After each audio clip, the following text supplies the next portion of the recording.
Balthazar Ebang, le scandale sexuel qui met la Guinée équatoriale en ébullition.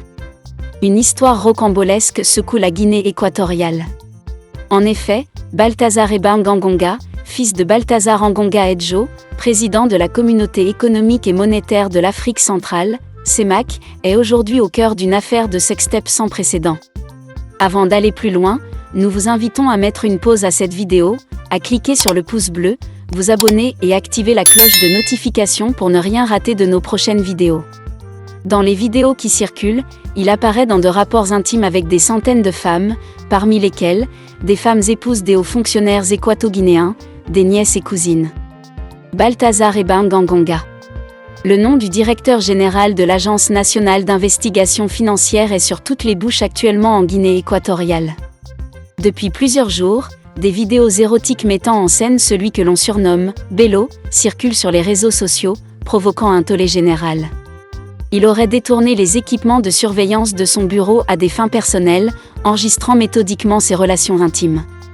Dans des vidéos qui circulent sur la toile, cette figure bien connue dans l'establishment équato-guinéen apparaît en compagnie de plusieurs femmes, dont certaines seraient mariées à des hauts fonctionnaires de la République ou des amis et frères, d'autres encore des jeunes femmes qui seraient ses nièces ou ses cousines. Les révélations font état de plus de 400 vidéos compromettantes, tournées dans des lieux aussi variés que des espaces professionnels ou des endroits publics. Le caractère systématique de ces enregistrements, où l'on aperçoit même l'homme surveillant ses écrans de contrôle pendant ses ébats, témoigne d'une organisation méticuleuse.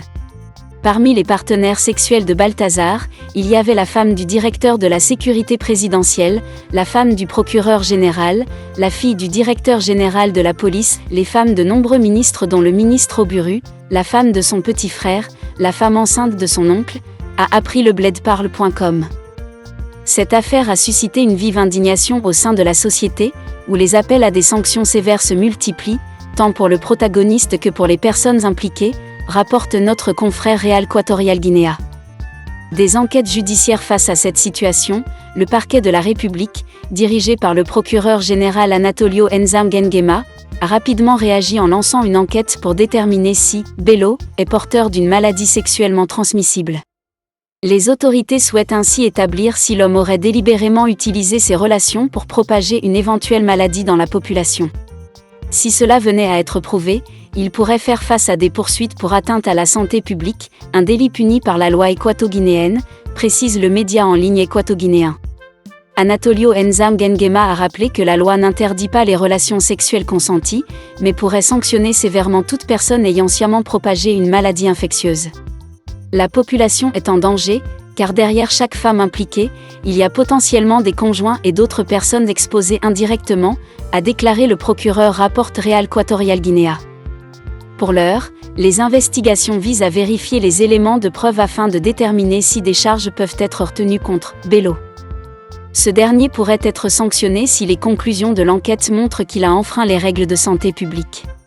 Par ailleurs, le parquet a indiqué qu'un audit des risques sanitaires est en cours pour évaluer l'impact potentiel de cet incident sur la population équato-guinéenne. Que ce soit au Cameroun, pays voisin de la Guinée équatoriale, l'affaire Balthazar Ebang Engonga suscite de vives réactions et alimente les discussions dans les foyers, sur les réseaux sociaux et dans les lieux publics. Les vidéos controversées et les accusations potentielles de propagation intentionnelle de maladies sexuellement transmissibles font l'objet de nombreux commentaires, oscillant entre condamnation morale et fascination pour les détails de cette affaire inédite.